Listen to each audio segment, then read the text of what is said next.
Welcome to Shalini उब्लिकर्स channel.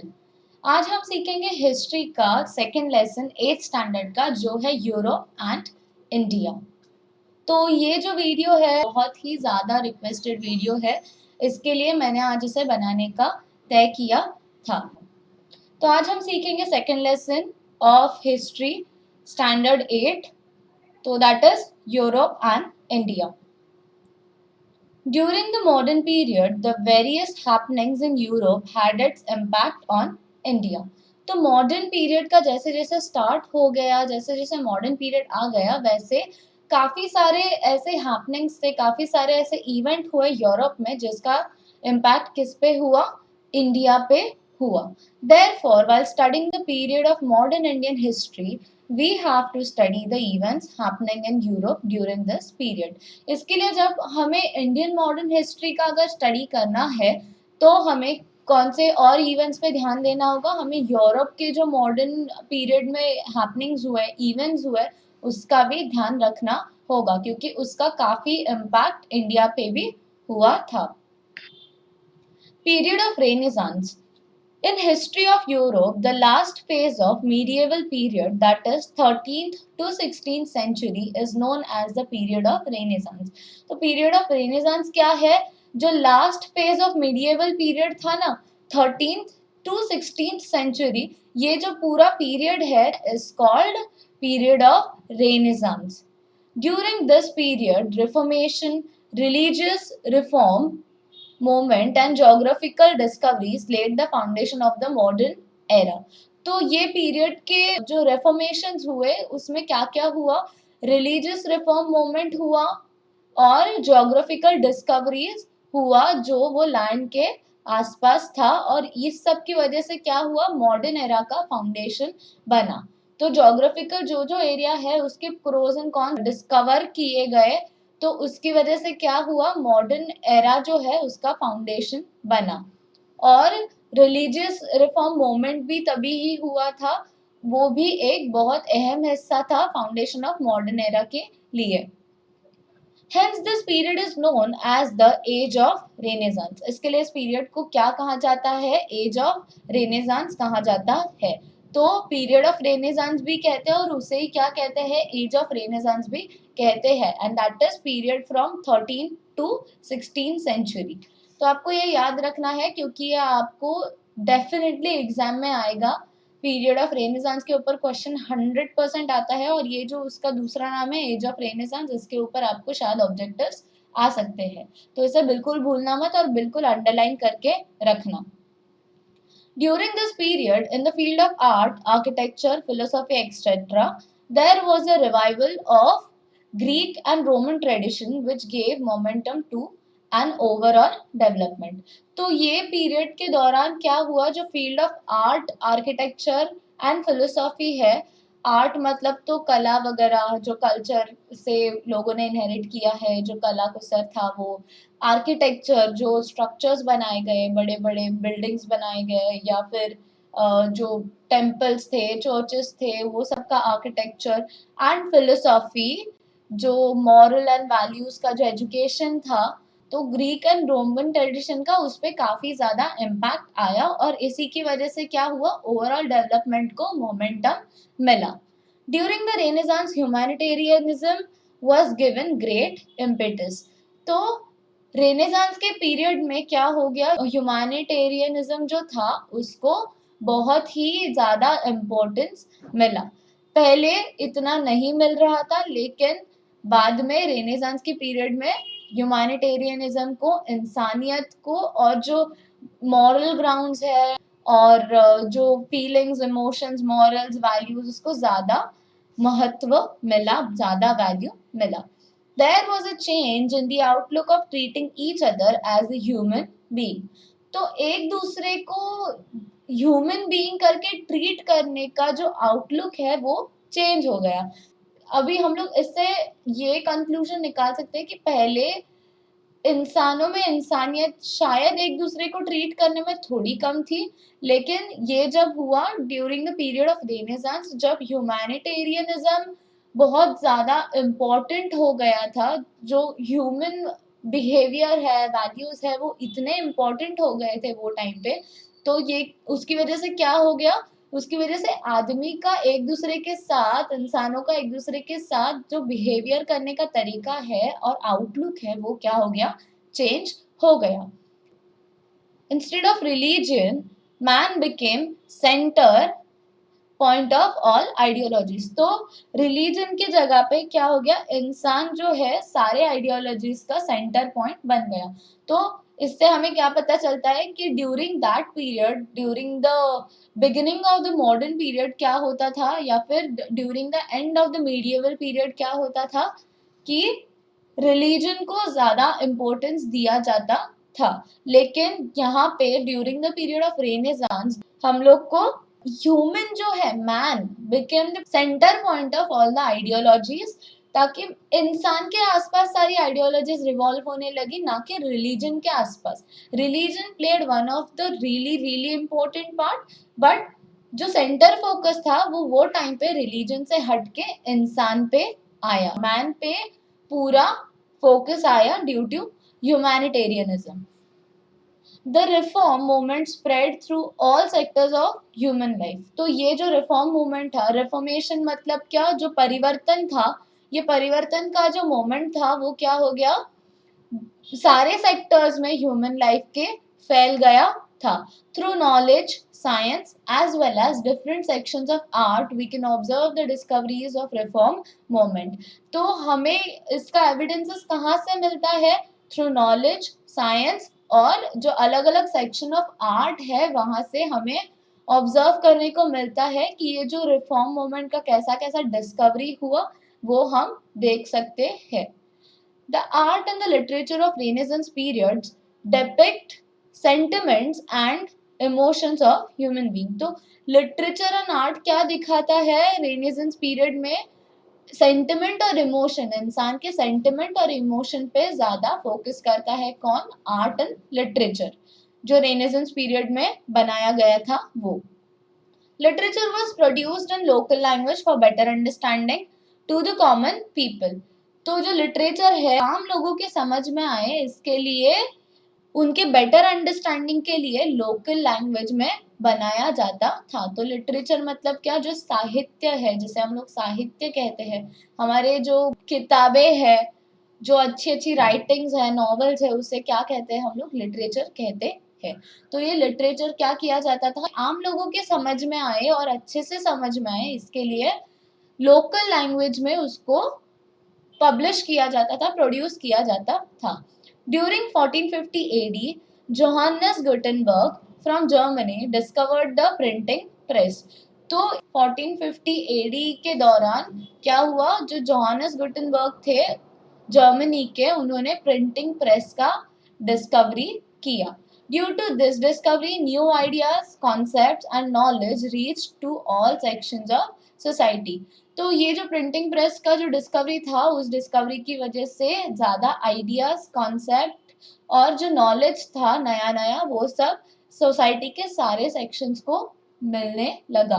तो अगर देखिए प्रिंटिंग प्रेस नहीं होता तो क्या होता, काफी लिमिटेड कॉपीज बनती, हैंड रिटन होगा या जैसे भी टाइप्ड होगा, कैलीग्राफ्ट होगा, जो भी टाइप में वो बुक बना होगा लिटरेचर का, तो उसमें क्या होगा, काफी लिमिटेड कॉपीज बनेगी और काफी लिमिटेड लोगों तक ही वो नॉलेज, आइडियाज या कॉन्सेप्ट्स रीच होंगे। लेकिन after the discovery of printing press ज्यादा पैमाने पे क्या होने लगा, ये बुक्स का प्रिंटिंग होने लगा और उसका पब्लिशिंग ज्यादा पैमाने पे होने लगा, डिस्ट्रीब्यूशन ज्यादा पैमाने पे होने लगा। उसी की वजह से ज्यादा ज्यादा लोगों तक ये सारे आइडियाज और कॉन्सेप्ट्स और नॉलेज क्या होता गया, रीच होता गया। तो ये आपको ध्यान में रखना है जोहानस गुटेनबर्ग का, ये आपको 100% आएगा ऑब्जेक्टिव्स के लिए। रिलीजियस रिफॉर्म मूवमेंट, तो अभी तक हम लोगों ने पीरियड ऑफ रेनेसांस देखा, उसमें रिलीजियस रिफॉर्म मूवमेंट एग्जैक्टली क्या था अब हम यहाँ से पढ़ेंगे। The independent intellectuals attacked the old religious ideologies of Roman Catholic Church। तो जो इंडिपेंडेंट इंटेलेक्चुअल्स थे, जो ऐसे इंटेलेक्ट्स थे, जो ऐसे विद्वान लोग थे, जो किसी भी पर्टिकुलर आइडिया से या कमिटी से, कम्युनिटी से वो बिलोंग नहीं करते थे और वो लोग बहुत ही ज़्यादा रैशनल थे। इसके लिए उन्होंने क्या कहा है, इंडिपेंडेंट इंटेलेक्चुअल्स। तो जो विद्वान थे, आत्मनिर्भर जो थे विद्वान, वो क्या कर रहे थे, उन्होंने रोमन कैथोलिक चर्च का जो आइडियोलॉजीज था, रिलीजियस आइडियोलॉजीज, उसको चैलेंज किया। The Christian priests were taking advantage of the ignorance of people and were indulged in unnecessary rituals. तो जो क्रिश्चियन प्रीस्ट थे वो लोगों का जो इग्नोरेंस था उसका एडवांटेज ले रहे थे और अननेसेसरी रिचुअल्स उनसे करवा रहे थे। They looted the people in the name of religion. वो लोग लोगों को रिलीजन के नाम में लूट रहे थे। The movement that began against it is known as religious reform moment.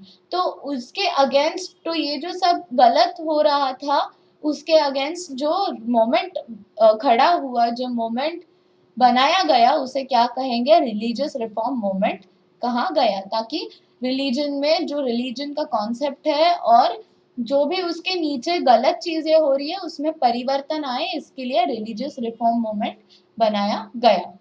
Due to this movement human freedom and rationalism gained more importance. इस जो मूवमेंट की वजह से क्या हो गया, फ्रीडम इंसानों का और जो रैशनलिज्म है, सही से लॉजिकली और सब कुछ सोच समझ के सब परसीव करने का तरीका जो है वो क्या हो गया, उसको ज्यादा इम्पोर्टेंस मिलने लगा। आपका कंक्लूजन क्या आएगा रिलीजियस रिफॉर्म मूवमेंट का?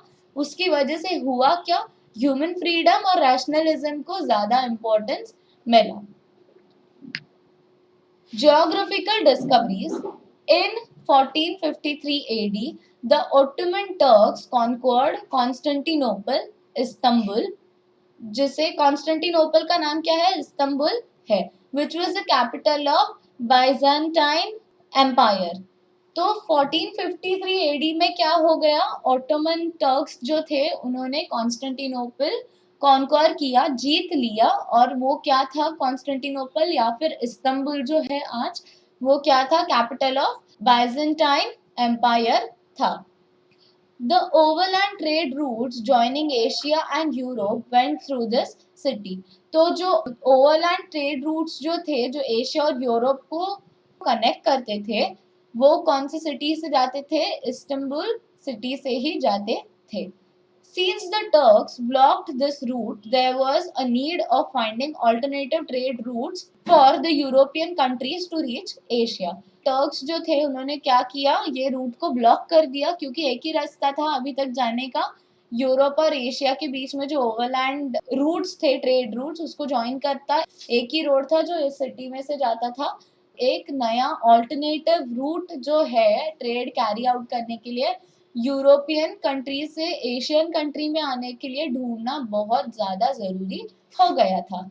This led to a new phase of geographical discovery. इसकी वजह से एक नया फेज को जो है जियोग्राफिकल डिस्कवरीज का बनना पड़ा। Leonardo da Vinci, he is recognized as an all-round personality of the period of Renaissance. तो लियोनार्डो दा विंसी जो थे वो रेनेसांस पीरियड के ऑल राउंड पर्सनालिटी के तौर पे जाने जाते थे। He was well versed in the different branches of science and art. तो वो साइंस और आर्ट के अलग अलग जो ब्रांचेस थे, अलग अलग शाखाओं में, अलग अलग सेक्शंस में वेल वर्स्ड थे, मतलब जानकारी रखते थे। He had mastery over varied subjects such as sculpture, architecture, mathematics, engineering, music, astronomy, etc.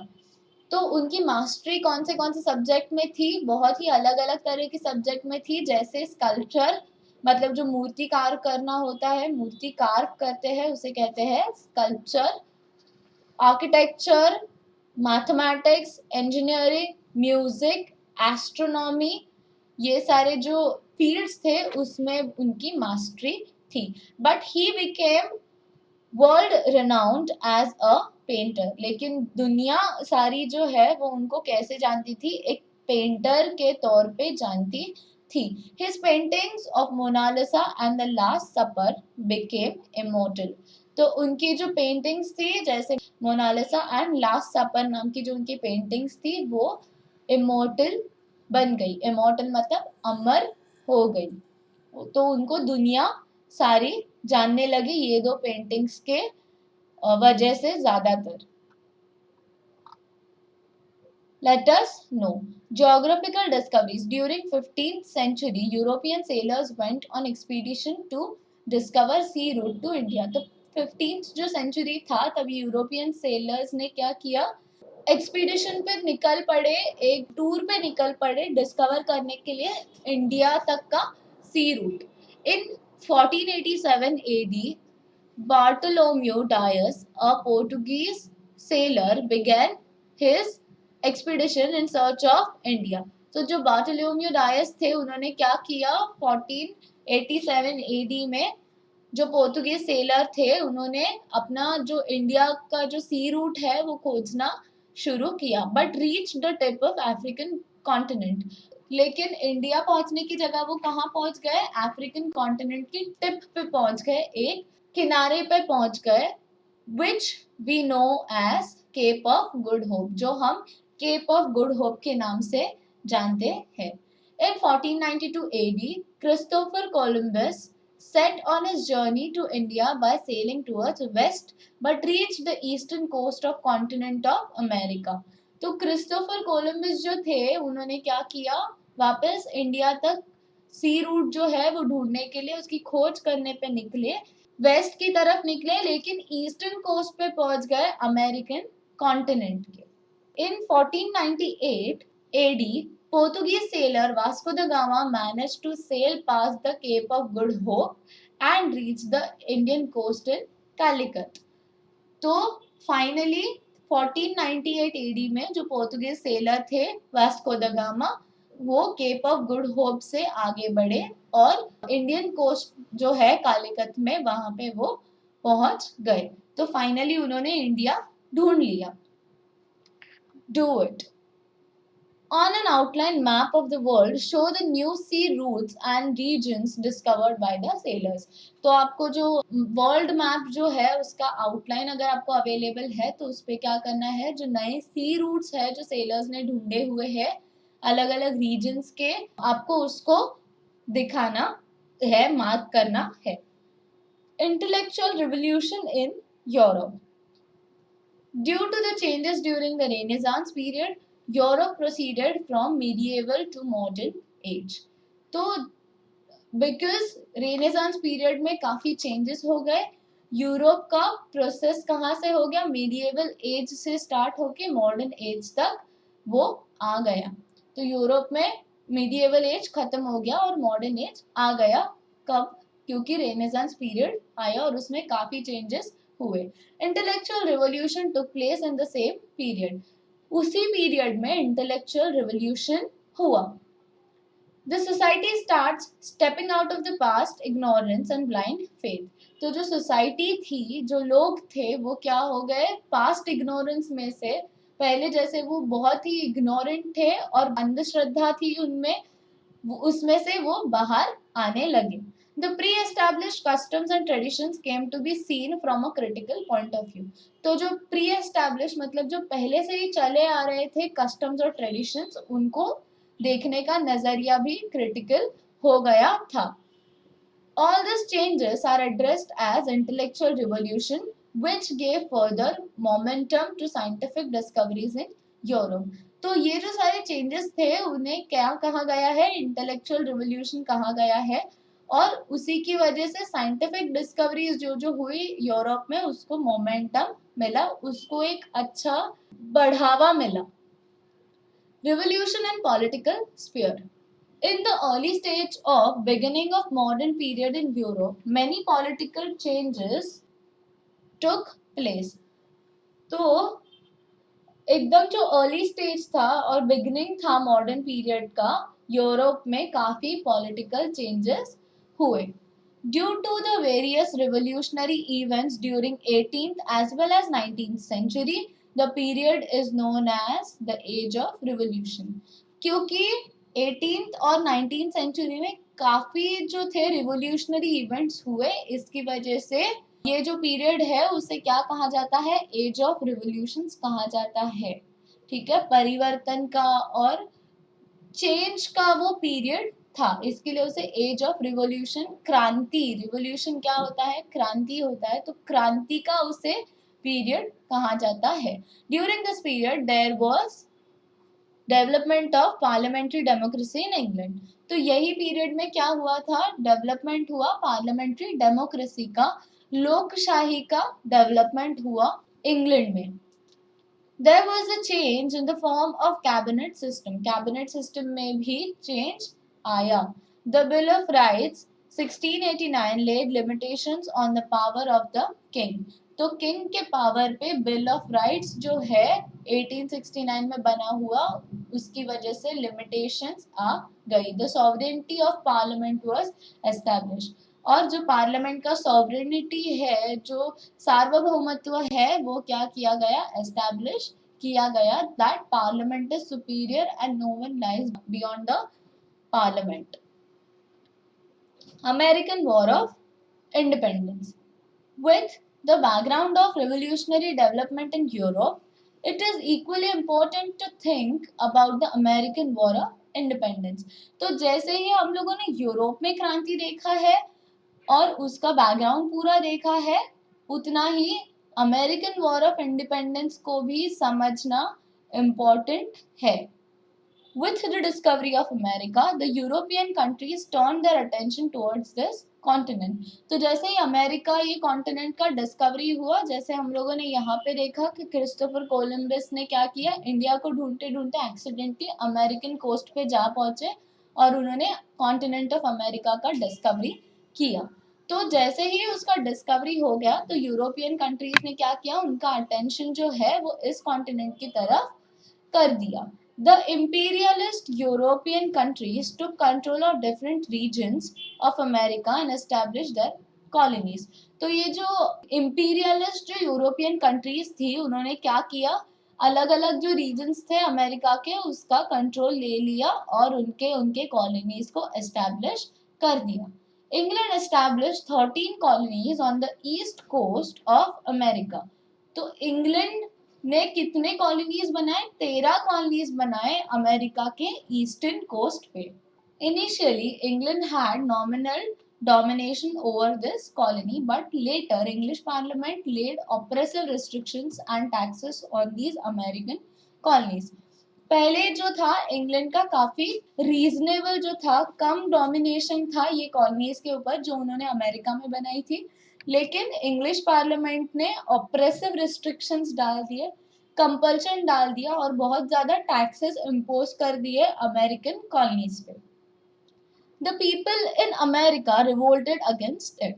तो अमेरिकन जो पीपल थे, जो लोग अमेरिका में बसे हुए थे, उन्होंने क्या किया, इसके खिलाफ उठाव किया, उसके खिलाफ आवाज उठाई. England declared war to suppress these colonies. और ये कॉलोनीज को सप्रेस करने के लिए, उन पे दबाव लाने के लिए इंग्लैंड ने वॉर डिक्लेयर किया. American colonies organised the army under leadership of George Washington and finally won against England. तो अमेरिकन कॉलोनीज जो थी, उन्होंने जॉर्ज वॉशिंगटन जो थे उनके लीडरशिप में आर्मी को ऑर्गेनाइज किया वॉर के लिए और फाइनली इंग्लैंड से वो जीत गए. This event is known as American war of independence. तो इस सारा इवेंट जो है उसे हम क्या कहते हैं, अमेरिकन वॉर ऑफ इंडिपेंडेंस कहते हैं. ये आपको शायद अमेरिकन वॉर ऑफ इंडिपेंडेंस आपको ब्रीफ क्वेश्चंस के लिए पूछेंगे या शॉर्ट नोट्स के लिए पूछ सकते हैं या रीजंस के लिए भी पूछ सकते हैं, या फिर आपको जो जॉर्ज वॉशिंगटन की लीडरशिप में आर्मी उन्होंने बनाई अमेरिकन कॉलोनीज में, ये आपको ऑब्जेक्टिव्स में पूछ सकते हैं. या फिर कितनी कॉलोनीज एस्टैब्लिश की इंग्लैंड ने अमेरिका में, 13 कॉलोनी एस्टैब्लिश की, ये भी आपको ऑब्जेक्टिव्स में पूछ सकते हैं. तो आप ये जो दो स्टेटमेंट्स हैं और ये जो आंसर है उसको मार्क करके रखना. A new nation known as the United States of America with a federal government, written constitution and based on principles of democracy was born. तो अमेरिकन वॉर ऑफ इंडिपेंडेंस के बाद एक नया नेशन, एक नया देश उभर के आया जिसका नाम क्या था, यूनाइटेड स्टेट्स ऑफ अमेरिका, और उनका फेडरल गवर्नमेंट था. तो प्रेसिडेंट रूल्ड गवर्नमेंट था, और क्या था, रिटन कॉन्स्टिट्यूशन था, एंड वो प्रिंसिपल्स ऑफ डेमोक्रेसी के ऊपर बेस्ड था। French revolution. In 1789 AD, the people of France revolted against the uncontrolled and unjust monarchy. तो अभी हम लोगों ने देखा इंग्लैंड में क्या क्रांति हो गया, अमेरिका में क्या क्रांति हो गया, अब हम देखेंगे फ्रेंच रिवॉल्यूशन, तो फ्रांस का क्रांति। तो 1789 एडी में जो फ्रांस के जो लोग थे उन्होंने अनकंट्रोल्ड एंड अनजस्ट मोनार्की, मतलब जो राजेशाही था अनकंट्रोल्ड हो गया था और अनजस्ट था, इंसाफ नहीं मिल रहा था, एकदम नाइंसाफी हो रही थी उनके साथ, तो उसके खिलाफ क्या किया, आवाज उठाना स्टार्ट किया, उसके अगेंस्ट रिवॉल्ट किया और एक रिपब्लिक एस्टैब्लिश किया। This event is known as French revolution. तो इस इवेंट को हम क्या कहते हैं, फ्रेंच रिवॉल्यूशन कहते हैं। The French revolution gave to the world the three values of liberty, equality and fraternity. तो जो फ्रेंच रिवॉल्यूशन था उसने पूरी दुनिया को तीन वैल्यूज दिए, liberty, equality and fraternity. Liberty मतलब फ्रीडम, इक्वालिटी मतलब एकता, और फ्रेटर्निटी मतलब भाईचारा। तो ये जो तीन प्रिंसिपल्स है ये हमें किसने दिया है, पूरी दुनिया को किसने दिया है, फ्रेंच रिवॉल्यूशन ने दिया है। ठीक है, ये आपको याद रखना है क्योंकि ये आपको 100% ऑब्जेक्टिव्स में आएगा ही आएगा। In world history, among the political revolutions, the American War of Independence and French Revolution have a very important place. तो जो वर्ल्ड हिस्ट्री है उसमें सारे पॉलिटिकल रिवोल्यूशंस को अगर हम लोग, जो सारी पॉलिटिकल क्रांति हुई है उसको अगर हम लोग कंसिडर करेंगे तो अमेरिकन वॉर ऑफ इंडिपेंडेंस और फ्रेंच रिवोल्यूशन जो है वो बहुत ही इम्पोर्टेंट प्लेस पे है, बहुत ही ज्यादा मायने रखता है पूरा वर्ल्ड हिस्ट्री में। अमेरिकन वॉर ऑफ इंडिपेंडेंस तो उनका जो स्वतंत्रता पाने के लिए जो लड़ाई थी वो, और फ्रेंच रिवॉल्यूशन मतलब फ्रेंच राज्य क्रांति जो थी वो बहुत ही ज्यादा वर्ल्ड हिस्ट्री में मायने रखते हैं। तो आज हम लोगों ने यहाँ तक सीखा हुआ है, वीडियो काफी लंबा हो गया है, तो हम लोग मिलेंगे अगली वीडियो में, इसके आगे का जो कॉन्सेप्ट है वो सब हम लोग कवर करेंगे। तो आपको अगर कोई डाउट है तो आप मुझे कमेंट बॉक्स में ज़रूर पूछ सकते हो, कोई और सब्जेक्ट का या चैप्टर का सजेशंस है तो वो आप मुझे ज़रूर कमेंट बॉक्स में दे सकते हो। और आपके जो 8th स्टैंडर्ड के वीडियोस है वो काफ़ी अपलोड किए गए हैं अलग अलग सब्जेक्ट्स के, तो आपको वो प्लेलिस्ट में आसानी से मिल जाएंगे। इस वीडियो को लाइक शेयर सब्सक्राइब करना बिल्कुल मत भूलना, और अगर आपने ये सब किया हुआ है तो थैंक यू। अगर आप चैनल में नए हो तो प्लीज सब्सक्राइब कर दीजिए, और आपका जो बेल आइकन है नोटिफिकेशन का वो जरूर ऑन कीजिएगा ताकि आपके कोई भी नोटिफिकेशंस मिस ना हो। हम मिलेंगे अगली वीडियो में जो होगा हमारा पार्ट 2 ऑफ दिस लेसन जो है यूरोप एंड इंडिया।